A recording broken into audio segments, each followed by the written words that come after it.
कुडाळ ग्रामपंचायतीमध्ये असणाऱ्या बहुजन विकास आघाडी आणि रयत पॅनेलच्या आघाडीमध्ये बिघाडी झाली आहे.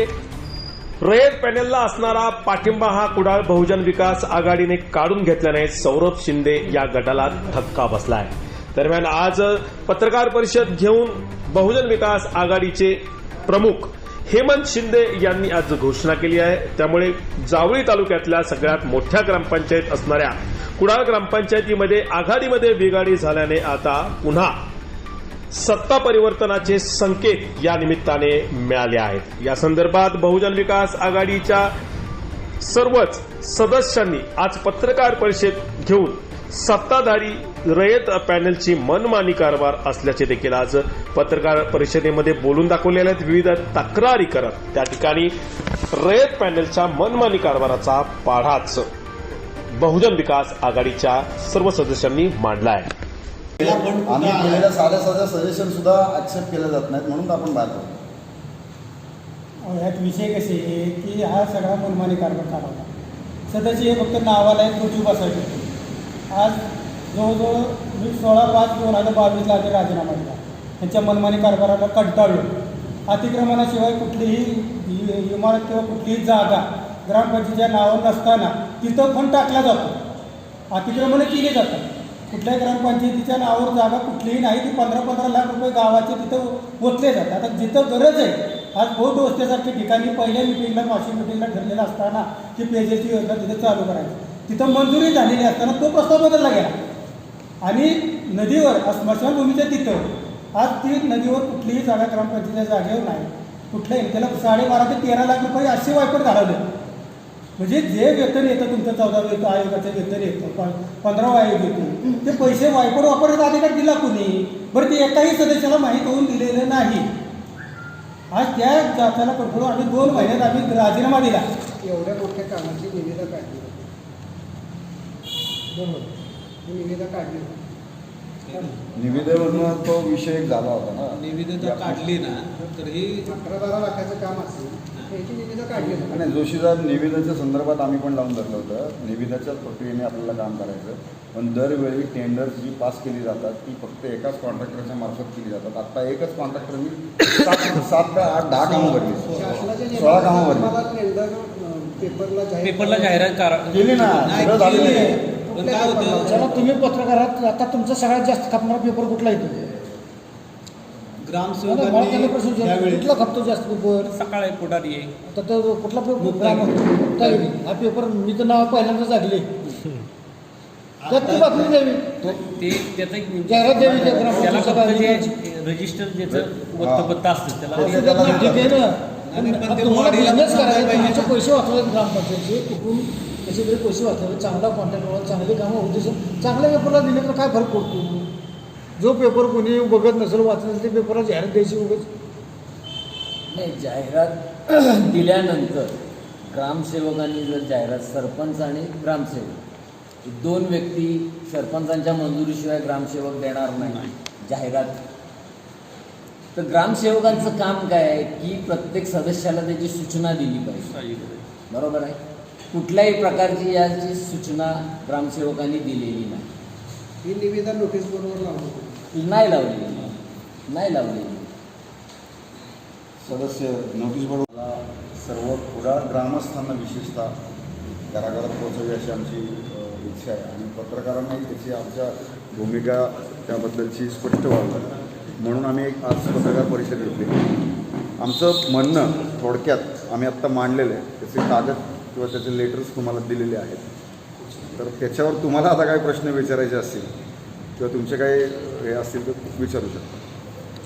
काय नेमकं तुमचं म्हणणं आहे? पत्रकार परिषद ही नेमक्याच कशासाठी घेतली तुम्ही? आजची ॲक्च्युली आता आपली इलेक्शन, ग्रामपंचायतचं इलेक्शन होऊन जवळजवळ साधारणतः दीड पावणे 2 वर्ष होत आलेली आहे. आणि 1.5-2 वर्ष होत असताना आम्ही ज्या पॅनलबरोबर, म्हणजे ज्या रयत पॅनलबरोबर युती करून सत्तेत आलो, तर या 1.5 वर्षाच्या कालावधीमध्ये, 1.5-2 वर्षाच्या कालावधीमध्ये त्यांनी कुठेही विश्वासात न घेता आणि फक्त एकाधिकारशाहीने आणि एकांगी निर्णय घेऊन कारभार चालवला होता. आणि तो कारभार आम्हाला कोणत्याही परिस्थितीत मान्य नव्हता. आणि मुळात आम्ही इलेक्शन लढलो ते फक्त कोणाच तरी एखाद्या हाताखाली काम करण्यासाठी लढलेलं नाही. आम्हाला कुडाळसाठी काम करायचं आहे, म्हणून आम्ही इलेक्शन लढलो होतो आणि म्हणून आम्ही सत्तेत गेलो होतो. जर विकासासाठी काम होत नसेल तर आम्हाला तिथं राहण्यात काहीही इंटरेस्ट नाही. बरं, आता मुद्दा पहिला असा आहे की जेव्हा कुडाळ बहुजन विकास आघाडी आणि रयत पॅनल यांची जेव्हा युती एकत्रित झाली आणि सत्ता स्थापन झाली तेव्हा सरपंचपद त्यांच्याकडे गेलं आणि उपसरपंचपद तुमच्याकडे आलं. आता जेव्हा तुम्ही ह्यात स्पष्ट म्हणताय की आपण त्यांच्याकडून फारकत घेतो, मी त्यांच्यापासून बाहेर पडतोय, तर बाहेर पडत असताना जसं एकत्र आलं तसं तुम्हाला त्यांनी त्यांच्याकडे एक पद ठेवलं, एक तुमच्याकडे दिलं. तर जे तुम्हाला पद दिलं त्याचं रिक्सर तुम्ही राजीनामा देऊन किंवा त्यातनं अलिप्त होऊन बाहेर पडताय. नाही, आत्ता ॲक्च्युली हा पार्टी लेवलचा विषय आहे आणि आमच्या सदस्यांना आज सांगितलेलं आहे की बाबा आपल्याला यांच्या रयतबरोबर राहायचं नाही. आपला निर्णय पार्टी लेवलवर ठरलेला आहे की आमचा त्यांच्याबरोबर जुळणार नाही. ठीक आहे, म्हणजे तुम्ही अविश्वास ठराव दाखल करणार नाही, मग बाहेर पडून नाही, अविश्वास पण बाहेर पडले याचा अर्थ काय की आम्हाला त्यांच्यावर सहकार्य नाही करायचं. ठीक आहे ना, म्हणजे पण तुम्ही सत्तेत एकत्र होता त्यावेळेस तुम्ही एक पद घेतले आणि त्यांच्याकडे एक पद आहे. हो, मग ते तुम्ही त्यांच्यात बाहेर पडल्यामुळे तुम्ही त्यांचं पद पण सोडलं का?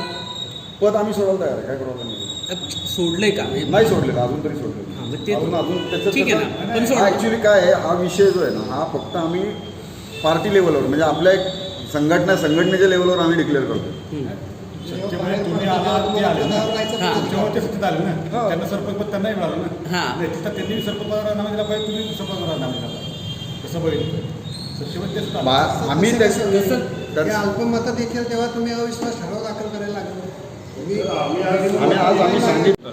नमस्कार, मी कुडाळ बहुजन विकास आघाडी पॅनल प्रमुख मी हेमंतराव दादा आम्ही सगळेजण येत आहोत. 2021च्या ग्रामपंचायत निवडणुकीत आमचे 4 सदस्य आले होते. रयत पॅनलचे 7 आणि सहकार पॅनलचे 4 असे सदस्य आले असताना त्रिशंकू निवडणूक झाली असताना गावचा विकास होण्याच्या संदर्भात थोडासा आम्ही विचार करू.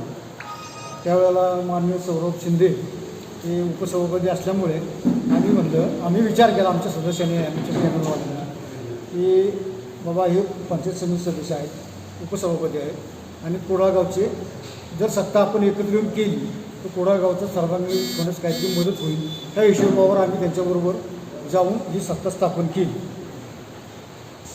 परंतु ते पंचायत समिती उपसभापती असल्यामुळे ग्रामपंचायतच्या मासिक मिटिंगला प्रत्येक मासिक मिटिंगला ते हजर असायचे.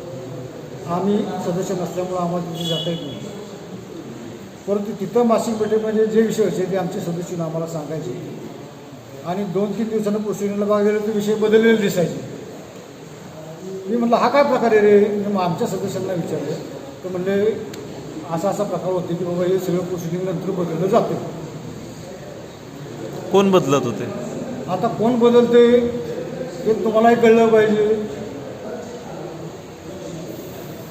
त्यांचं वर काय हस्तक्षेप आहे, खाली हस्तक्षेप, सगळं मिळून मिसळून अधिकारी ते सगळे मिळून एकत्र येऊन सगळा कारभार हा चालला होता.